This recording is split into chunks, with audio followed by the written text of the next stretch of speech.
Prescribe medication order and communication skill. Prescribe medication order से आप क्या समझ रहे हो? प्रिस्क्रिप्शन होगा, कहाँ से आएगा? प्रिस्क्राइबर के पास से। कहाँ पर पहुँचेगा? फार्मासिस्ट के पास। एक तरीके से ये हमारी कम्युनिकेशन ही है, इलेक्ट्रॉनिक कम्युनिकेशन आप बोल सकते हो, या फिर आप क्या बोलोगे, इसको रिटन कम्युनिकेशन बोल सकते हो हेल्थ केयर प्रोफेशनल्स के बीच में। जो हमारा प्रिस्क्राइबर है, जिसमें फिजिशियन, नर्स प्रैक्टिशनर या डेंटिस्ट आ जाते हैं, वो किसको देंगे ये ऑर्डर? फार्मासिस्ट को देंगे मेडिकेशन ऑर्डर। फिर उससे क्या होगा? डिटेलिंग होगी ड्रग थेरेपी को जो पेशेंट रिसीव करने वाला है। ठीक है, ऑर्डर रिटन हो सकता है, इलेक्ट्रॉनिक हो सकता है, या वर्बल हो सकता है। इंटरप्रिटेशन होता है, फार्मासिस्ट को कुछ स्टेप्स फॉलो करने पड़ते हैं जिससे कि वो एक्यूरेटली ऑर्डर को फॉलो कर पाए, इंटरप्रेट कर पाए। पहला होता है मेडिकेशन नेम। हमारा जो फार्मासिस्ट है सबसे पहले कुछ भी मेडिकेशन है उसको वेरीफाई करेगा, उसके ब्रांड और जेनरिक नेम के बेसिस पर डिफ्रेंशिएट करेगा अगर ज़रूरत है तो। ऐसा ही नहीं है फालतू में वो खाली बैठा हुआ है तो यही करेगा, नहीं, वो नॉर्मली नेसेसिटी के बेस पे देखेगा। फिर साथ ही साथ जो डोजेज फॉर्म है और स्ट्रेंथ है वो करेक्ट करेगा कि करेक्ट फॉर्म में जा पाए, करेक्ट स्ट्रेंथ में जाए। फिर डोजेज और फ्रीक्वेंसी बताएगा, कंफर्म करेगा जो प्रिस्क्राइब डोज है, डोजिंग स्केड्यूल है उसको देखेगा। ड्यूरेशन थेरेपी का, कितने लंबे समय तक पेशेंट को मेडिकेशन लेनी है वो देखना, सब कुछ चेक करेगा। इंटरप्रिटेशन में पूरा प्रिस्क्रिप्शन को पढ़ा जाता है ऊपर से नीचे तक, उसकी सब कुछ सेफ्टी चेक की जाती है, स्पेशल इंस्ट्रक्शन सब कुछ देखा जाता है, कैसे लेना है, कब लेना है, किसके साथ नहीं देना, क्या एलर्जीज हैं, क्या कॉन्ट्राइंडिकेशन है, ये आप समझ सकते हो। सब कुछ इन्वॉल्व हो जाता है इंटरप्रिटेशन में जो मेडिकेशन ऑर्डर है हमारा। फिर लीगल रिक्वायरमेंट्स आती हैं, जैसे कि वो वेरी करता है जुरिस्डिक्शन में, बट जनरली इंक्लूड किया जाता है, जैसे कि प्रिस्क्राइबर की इंफॉर्मेशन, पेशेंट इंफॉर्मेशन। आप ना इसे एक तरीके से ऑथेंटिसिटी चेक कर सकते हो कि जो प्रिस्क्रिप्शन या प्रिस्क्राइब मेडिकेशन ऑर्डर आया है वो सही है या नहीं। Date of issue, signature. अब ऐसा तो है नहीं आप घर से चलोगे एक पेपर लेकर, आपको पता है ये मेडिकेशन आनी है, ये लिख कर दे दोगे, नहीं। लीगल रिक्वायरमेंट्स होती हैं, वो चेक करेगा प्रिस्क्राइबर की इन्फॉर्मेशन है या नहीं, किस डेट में प्रिस्क्राइब किया गया था, पेशेंट की इन्फॉर्मेशन है या नहीं, सिग्नेचर है उसका, प्रिस्क्राइबर का रजिस्ट्रेशन नंबर है या नहीं, सारा चेक करके तभी आपको मेडिकेशन ऑर्डर प्रोवाइड होगा। फिर जैसे कंट्रोल्ड सब्सटेंस है उस पर अलग रिक्वायरमेंट होती हैं, स्पेशल डिटेल्स होती हैं, या नंबर होता है, वर्ड्स होते हैं, सब कुछ होता है वहाँ पे। स्पेसिफिक प्रिस्क्रिप्शन पैड हो सकता है, मे बी कंट्रोल्ड सब्सटेंसेस के लिए अलग ही प्रिस्क्रिप्शन हो जाए, ठीक है, अलग ही प्रिस्क्रिप्शन पैड यूज़ किया जाता हो। रिफिल्स हो सकते हैं, कुछ नंबर ऑफ अलाउड रिफिल्स होते हैं कि इसमें सिर्फ 2 ही नंबर आप इसको दे सकते हो, इससे ज़्यादा नहीं दोगे। और साथ ही साथ प्रिस्क्रिप्शन एक्सपायर हो जाता है 1 साल के अंदर ही अंदर, बहुत सारे प्रिस्क्रिप्शंस होते हैं, और डिपेंड करता है, अलग अलग जगह अलग अलग सिस्टम होता है, उसके बेसिस पर लीगल रिक्वायरमेंट्स अलग हो जाती हैं। अब हमारी कम्युनिकेशन स्किल, जो हमारी प्रिस्क्राइबर और पेशेंट के बीच में कम्युनिकेशन हुई है उसको देखा जाता है। अब देखो, जो इफ़ेक्टिव कम्युनिकेशन होनी चाहिए वो हमारा एक तरीके से कॉर्नर स्टोन है। अगर सेफ प्रैक्टिस करनी है, सेफ्टी एडहेरेंस हमें पेशेंट के आउटकम में देखना है, तो कम्युनिकेशन स्किल्स ज़रूरी है। मिस कम्युनिकेशन से ही सब कुछ गड़बड़ हो सकती है, इसलिए कम्युनिकेशन स्किल्स होना ज़रूरी है। इंटरेक्ट हो सके, हमारे पेशेंट और प्रिस्क्राइबर के बीच में इंटरेक्शन होना ज़रूरी है, वरना बताएगा क्या पेशेंट? प्रिस्क्राइबर को क्या कहेगा कि मुझे ये परेशानी है? अगर बात ही नहीं होगी, बस डॉक्टर देखेगा उसको लिख देगा, ऐसा नहीं होता। उनके बीच में कम्युनिकेशन होना चाहिए, जैसे क्लैरिटी एंड प्रिसीजन होना चाहिए, क्लियर मैसेजिंग हो, वो साथ ही साथ अच्छे से वही का बातचीत कर पाए, मिसअंडरस्टैंडिंग्स ना हो। अरे ये प्रोफेशनल बातचीत की बात हो रही है, ठीक है।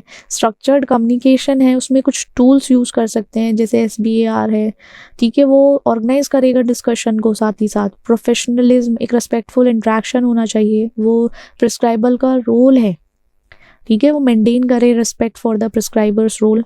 ऐसा नहीं है कि वहाँ पे पेशेंट उल्टा जाकर प्रिस्क्राइबर को ही पीट मारे, उसने कहा कि अरे तुझे समझ नहीं आ रहा है मेरी बात, ठीक है। इस तरीके से प्रोफेशनलिज्म मेंटेन रहना चाहिए, कोलैबोरेटिव अप्रोच होना चाहिए, वो गोल शेयर कर सके या उसके एम्फसाइज कर सके पेशेंट केयर के लिए। एक्टिव लिसनिंग होनी चाहिए, वहाँ समझना चाहिए, नीड्स होनी चाहिए कि अंडरस्टैंड कर सके पेशेंट का। एक तरीके से प्रिस्क्राइबर को समझना चाहिए, प्रिस्क्राइबर के साथ साथ पेशेंट को भी समझना चाहिए। एक्टिव लिसनिंग बहुत ज़रूरी है, सुनना ज़रूरी है, जिससे कि अटेंटिवली सुनोगे नहीं तो क्वेश्चन कैसे पूछोगे, क्लैरिफाई कैसे होगा सब चीज़, तो वो ज़रूरी है।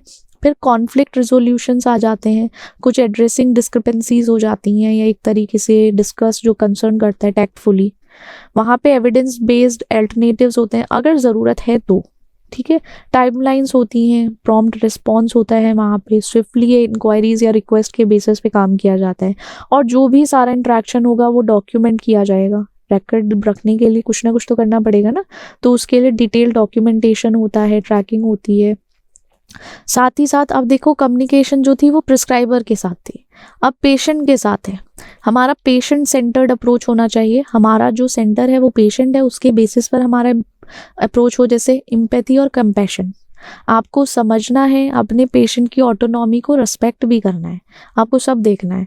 साथ ही साथ जो क्लियर और सिंपल लैंग्वेज है, आपको लेमन टर्म्स यूज करने हैं। लेमन टर्म्स में ऐसा नहीं है कि आप टर्मिनोलॉजीज यूज कर दोगे, नहीं, आपको उनकी ही भाषा में बात करना है। अगर वो हिंदी बोलते हैं, हिंदी में ही बात करो, उनको हिंदी में ही उनकी बीमारी को समझाओ, सही से बताओ। इससे क्या होता है, एक तरीके से क्लैरिटी अच्छी हो जाती है, समझ पाएंगे पेशेंट्स। एक्टिव लिसनिंग होनी चाहिए, उनको आपकी नीड समझ आनी चाहिए, ठीक है। आपको अपने पेशेंट को ध्यान से सुनना है, उसके कंसर्न को सुनना है, और अगर कुछ ऐसे क्यूज हैं जो नॉन वर्बल हैं उसको ऑब्जर्व करना है। एक्टिव लिसनिंग के साथ ऑब्जर्व भी करना ज़रूरी है। इफेक्टिव काउंसलिंग हो पाए कि कंप्रिहेंसिव इंफॉर्मेशन जो है वो प्रोवाइड कर पाए, डोजेज के बेसिस पर या साइड इफेक्ट के बेसिस पर, सब होगा, ठीक है। फॉलो अप करें कुछ स्ट्रैटेजीज को जिससे कि इफेक्टिव काउंसलिंग हो पाए। जो हमारे कल्चरल कॉम्पिटेंस आ जाते हैं, सेंसिटिविटी टू डाइवर्सिटी, आपको उनके कल्चरल डिफरेंसेस को रिस्पेक्ट करना है, उसी के बेसिस पे आपको टेलर करनी है अपनी कम्युनिकेशन, कि आप उनके किसी भी कल्चरल डिफरेंसेस को हर्ट ना करो, ठीक है। अगर कल्चरल कॉम्पिटेंस है तो आपको वो भी वहाँ भी थोड़ी सेंसिटिविटी देखना है। एनकरेज करने हैं क्वेश्चंस, कोई भी ओपन डायलॉग है या आप सोचो एक कंफर्टेबल इन्वायरमेंट करना चाहिए कि जिससे हमारा पेशेंट है क्वेश्चन कर पाए, ठीक है। ये फिर हमारी कॉन्फिडेंशियलिटी आती है।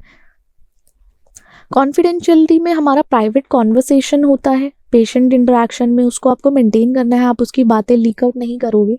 आप ना, अगर डॉक्टर, एक सोचो फॉर एग्जांपल हस्बैंड वाइफ भी हैं, ठीक है। हस्बैंड वाइफ में हस्बैंड की बात अगर डॉक्टर से होती है या वाइफ की बात डॉक्टर से होती है अपनी किसी कंसर्न पर, डिजीज पर, तो डॉक्टर वो हस्बैंड से नहीं शेयर करेगा until and unless it's okay with both of them, साथ में आए तो हो सकता है, और डॉक्टर वाइफ से शेयर नहीं करेगा। ये उसकी कॉन्फिडेंशियलिटी होती है पेशेंट इंटरेक्शन की, ये मेंटेन रखनी चाहिए। फॉलो अप होना चाहिए, मॉनिटर करते रहना चाहिए टाइम टू टाइम, जिससे कि ट्रीटमेंट की एफिकेसी देख सके कि सही से हो रहा है काम या नहीं, या पेशेंट पर कुछ इफेक्ट है, उस जो मेडिकेशन है उसको मॉनिटर करना है टाइम टू टाइम। फिर साथ ही साथ जो हमारी हेल्थ लिटरेसी एनहांसमेंट है, जो एजुकेशन मटेरियल्स की रिक्वायरमेंट है, वो रिसोर्सेज यूज़ करने हैं, टीच बैक करना है कि जिससे रीएनफोर्स हो सके, एक तरीके से अंडरस्टैंडिंग हो सके, उनकी समझ जाएं। देखो, अगर किसी को समझाना है तो प्रॉपरली आप उसको ड्रॉ करके समझा सकते हो, या फिर आप उसको दिखाकर समझा सकते हो कि आपको पर्टिकुलरली ये जगह है, यहाँ पर ऐसे इशू हुआ है। जैसे एक्सरेज होते हैं, फॉर एग्जांपल किसी को साइनसाइटिस है, ठीक है, साइनस के बेसिस पे वो क्या करेगा, उसको एक्सप्लेन करेगा, देखो आपको यहाँ प्रॉब्लम हो रही है। हर किसी को नहीं पता होता ये सब चीज़ें, आप इसमें मेडिकल बैकग्राउंड में हो तो इसलिए आपको पता है। अब जो नॉर्मल लेमन पर्सन है उसको नहीं पता, तो उसको एक्सप्लेन करना ज़रूरी है, उसको थोड़ा एक तरीके से समझाया जाना चाहिए, वो समझ जाए। हैंडलिंग डिफ़िकल्ट कॉन्वर्सेशन, अगर कभी भी कोई सेंसिटिविटी है या प्रॉब्लम सॉल्विंग है, आपको उसको एड्रेस करना चाहिए, like non adherence with empathy and collaborate with on solution. आपको उसको देखना चाहिए उसके क्या इश्यूज हैं, एम्पैथी के साथ नहीं, कभी कभी एक सॉल्यूशन निकाला जाए कोलैबोरेट करके, उसको सही से समझाया जाए। इससे क्या होता है, एक तो कम्युनिकेशन स्किल्स अच्छी होने से ना पेशेंट्स और प्रिस्क्राइबर के एक तरीके से रिलेशंस अच्छे होते हैं, ठीक है। डॉक्टर्स और पेशेंट का, हेल्थ केयर प्रोफेशनल्स और पेशेंट का थोड़ा अच्छा होगा तो अच्छे से काम होगा, उसका रिजल्ट भी अच्छा होता है, पेशेंट अंडरस्टैंडिंग बढ़ सकती है, उसका फॉलोअप जो है वो अच्छा होगा, एजुकेट होगा, तो हमारे लिए ही फ़ायदा है, मेडिकेशन एरर नहीं होगा, उसको अच्छे से जो मेडिकेशन है वो इफेक्टिव हो पाएगा, ठीक है। यही पढ़ना है, यही सब चीज़ें आपको ध्यान में रखनी है, और ये सब अच्छा चलो आप ध्यान में तो रखोगे, साथ ही साथ आपको इसको अप्लाई करोगे डे टू डे लाइफ में, तो अच्छे से इसको कर पाओगे। ओके।